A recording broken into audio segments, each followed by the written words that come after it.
Hi everyone, this is DIY and Succulents and welcome to our channel.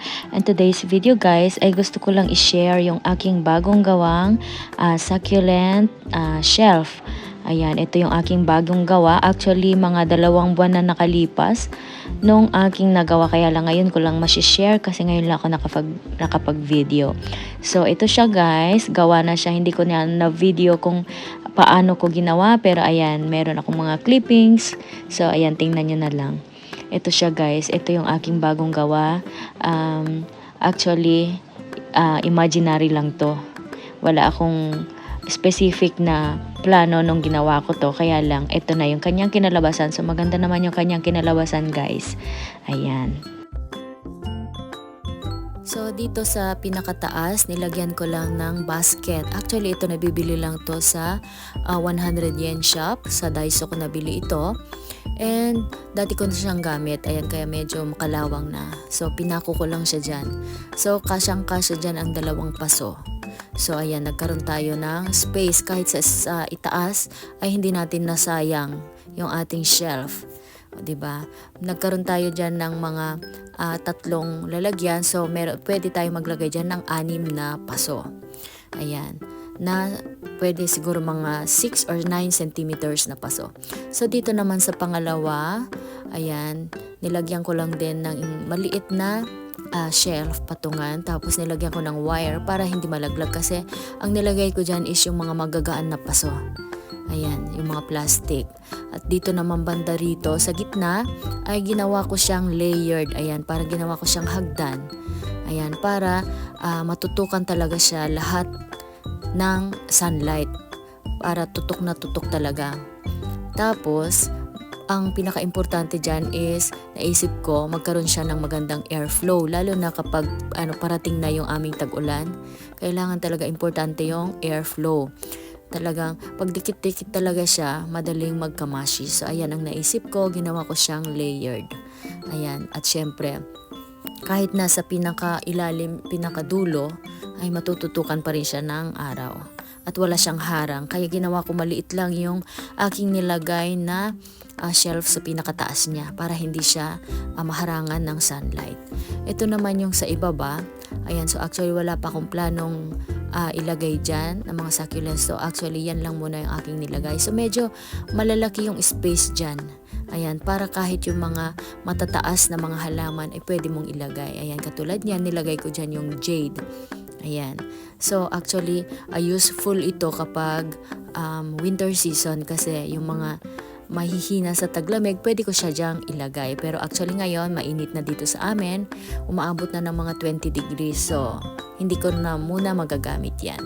So, ito guys, yung kabuuan ng kanyang itsura. Ayan. Medyo mataas siya. Mataas pa sa akin. Ayan. Pero, ayan, maganda yung kanyang kinalabasan. Ayan. So, dito naman tayo sa kabilang shelf guys. Ang kaibahan nito is flat lang siya. So, kaya kapag yung nasa pinaka-loob na succulents, hindi na siya matututukan ng sunlight kapag umaabot na ng tanghali. Ayan, so halos yung nasa ibabaw lang, yung nasa harapan lang yung medyo tutok sa araw. Ayan, yung mga nandito, medyo maganda pa yung kanyang kulay. Actually, halos nag-fade na lahat yung kulay nito guys. Ito guys, ang ganda ng kanyang kulay guys. Gumanda na rin. Actually, ito si Wild Colorata. Ayan, ang daming tumubo na babies sa kanyang side. So actually, pag mga ganyan, maganda rin naman kasi ayan, mapaparami natin siya. Kaya lang, nadideform yung kanyang katachi, yung kanyang shape. Diba? Ito yung iba nating mga babies dyan. Yung mga tinanim ko sa aking mga teacups na aking mga binutasan nung nakaraan. Ayan. Yung iba dyan, maganda pa naman yung kulay, kaya lang halos lahat is nag-fade na talaga. Ayan siya ngayon guys, ang itsura ng ating mga babies. Actually, hindi ko masasabi kung spring season dito sa amin ngayon or summer season na kasi umaabot na ng 20 plus pataas. Minsan nga 25, 26 degrees na yung aming temperature. Actually guys, ang ginagawa ko ngayon is nagdidilig ako ngayon. So gamit ko ang liquid na ito. Ang tawag niyan is liquidus. Ayan, or liquidas. ang tawag nila dito sa Japan. So ito ang aking ginagamit kapag nagdidilig ako ng aking mga succulents, especially pag growing season. Hindi naman to isang fertilizer, isa siyang food supplement ng halaman. So nasa likod na labeled yung kanyang instruction kung paano gamitin. So ayan ang ginagamit ko, inahalo ko lang sa tubig. Depende kung anong halaman yung ididilig mo. Actually pwede rin to sa mga yasay, vegetables. Ayan, pwede rin sa cactus, ayan, succulents, pwede. So ayan, madali siyang, ewan ko lang guys, feeling ko kasi binibigyan mo siya ng food supplement, kaya feeling ko talaga nagkakaroon siya ng maraming babies kapag growing seasons. Ayan, katulad niyan guys, ang ginawa ko dati yan last year, kinuha ko lang yung mga mga babies niya yan. Diyan ko tinanim, then dilig lang ako ng dilig gamit yung food supplement na yan. Ayan, so dumami na siya ng dumami. Ito yung aking mga babies. Ano bang tawag nito? Nakalimutan ko na. Ito naman yung isa pa, actually, ayan, nilapagan yan ng uwak. Maraming uwak dito ngayon, especially kapag spring season. Ayan, so ingat-ingat sa ating mga succulents kasi talagang minsan nilalapagan nila, tinutukan-tukan nila, minsan nga nililipad pa nila pag kaya nilang ilipad. Ayan, dito naman tayo sa ating kabilang shelf. Ganito yung kanilang mga itsura. Actually, kailangan ko nang ayos ng ating mga succulents. Mainit na, so kailangan nang ihiwala yung mahihina sa tag-init at saka yung palaban sa tag-init. So kailangan na nating iwahiwalay yan para hindi siya masunog kasi matindi na yung sikat ng araw. Yung iba talaga is hindi kakayanin, pwede siyang masunog. So ito yung kanilang itsura. And gusto ko lang i-share guys yung aking bagong lalagyan, ang aking bagong nabiling lalagyan sa Amazon. So ito guys, nabili ko lang sa Amazon at saktong-sakto siya guys sa pot na ganito, yung square siya. Yung nabibili sa 100 yen shop or Daiso na 3 piraso is 100 yen lang. So saktong-sakto, marami ka nang mailalagay dyan. Siguro mga 15 yan sa isang lalagyan. 15 na paso. O diba, nakakatipid tayo sa space. At saka meron siyang 3 layer. Ayan. So wala pa akong mailalagay sa ibang space, kaya yan muna ang aking nilagay.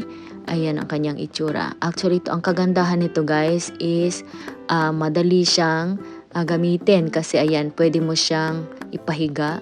Depende sa tutok ng araw. So, pwede mo siyang i-adjust kapag mababa na yung araw or mataas yung araw. Pwede mo siyang ihiga na ganyan. Pwede rin siyang medyo pa-layered siya.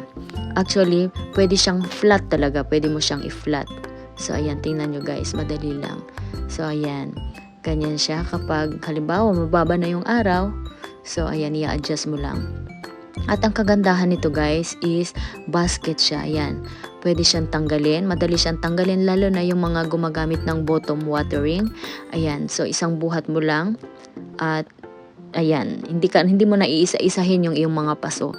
Ayan, at pwede rin siyang ipasok kapag winter season. Ayan ang kagandahan niya. So, hindi na siya isa-isang buhat lang. Ayan. So, mura lang to guys sa Amazon. Check nyo. Siguro nasa mga 4,000 yen lang. Ayan. At maganda rin dito, syempre, meron siyang gulong.